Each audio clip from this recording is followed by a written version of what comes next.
বাংলাদেশ জামাত ইসলামীর পক্ষ থেকে আমরা কিছু ওয়ার্কার এলাকা থেকে পাঠাই। বিএনপির সংঘবদ্ধ কিছু সন্ত্রাসীরা প্রথমে বাধা দেয় এবং এই বাধারে জের করে ধরে এখানে তাদের উপর আক্রমণ করে। শব্দ শুনে আমি লোকজন পাঠাই যে এখানে কি হয়েছে একটু দেখো।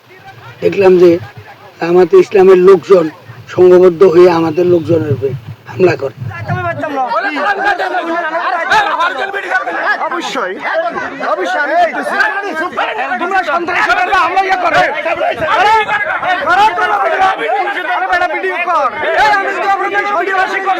জাতি দেখো জাতি দেখো জাতি দেখো কি করো জাতি দেখো তুই কর আমি চাই তো তুই এগুলি কর না আমি এটা পায়ের ভিডিও দেখলে এটা সমস্যা কি এটা তো কথা কইতাছে এটা তো কথা কইতাছে।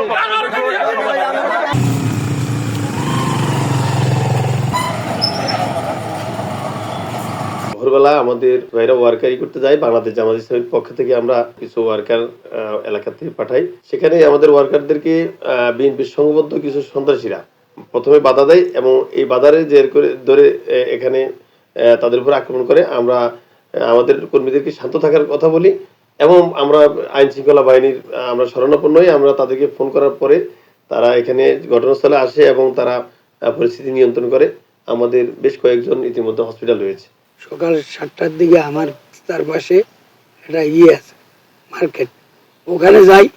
তার কিছুক্ষণ পরে বিভিন্ন ধরনের শব্দ শুনি, মারামারি চিৎকার শব্দ শুনে আমি লোকজন পাঠাই যে এখানে কি হয়েছে একটু দেখো। দেখলাম যে জামাত ইসলামের লোকজন সংঘবদ্ধ হয়ে আমাদের লোকজনের উপরে হামলা করে।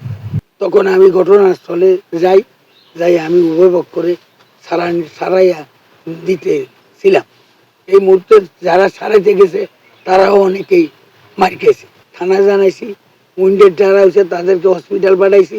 আমরা চাই না যে এই মুহূর্তে নির্বাচনের আর মাত্র অল্প কাটা দিক আমরা শান্তিপূর্ণভাবে ইলেকশন করব, যার যার প্রচার শেষে করবে।